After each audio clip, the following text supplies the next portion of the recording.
বন্ধুরা, তোমরা সবাই কেমন আছো? আশা করি খুব ভালো আছো। আমিও খুব ভালো আছি। দেখো, আমি বাজার থেকে একদম ছোট ছোট পটল নিয়ে এসেছি। আমি এরকম ভাবে কেটে নিয়েছি। আমি মুখটা একটুখানি এরকম করে চিড়ে নিয়েছি।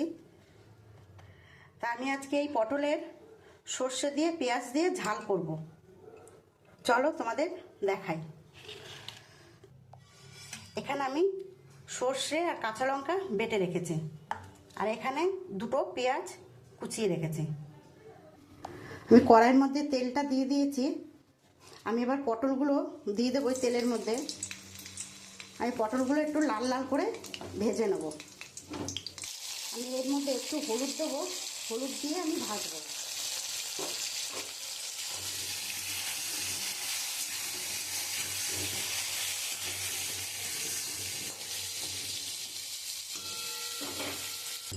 দেখো বন্ধুরা, আমি পটল ভাজার তেলের মধ্যে আমি একটু কালো জিরে দিয়ে দেবো।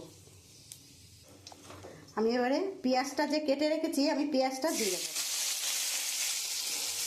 আমি একটু লাল লাল করে পেঁয়াজটা ভেজে নিয়েছি। আমি ওই পেঁয়াজের মধ্যে একটু নুন দিয়ে দেবো পরিমাণ মতন। আমি একটু হলুদ দিয়ে দেবো। আর আমি এখানে 1 চামচ লঙ্কা দিয়ে দেবো। কাঁচা লঙ্কা দিয়ে দেবো 3টে।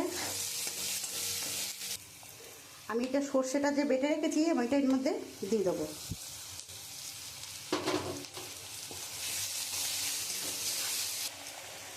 আমি ওর মধ্যে পটলগুলো যে ভেজে রেখেছি, আমি পটলগুলো দিয়ে দেবো।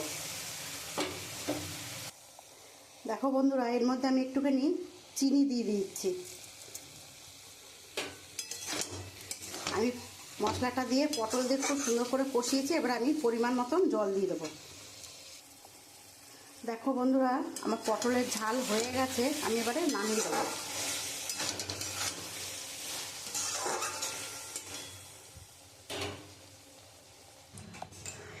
দেখো বন্ধুরা, আমার পটলের ঝাল হয়ে গেছে, আমি নামিয়ে দিয়েছি। আমার এই পটলের ঝাল তোমাদের কেমন লাগলো তোমরা কমেন্ট করে বলো। আর এইরকমভাবে তোমরাও বাড়িতে খেয়েও খুব ভালো লাগবে। যদি আমার এই রান্নাটা ভালো লাগে, একটা লাইক কমেন্ট শেয়ার করে দিও।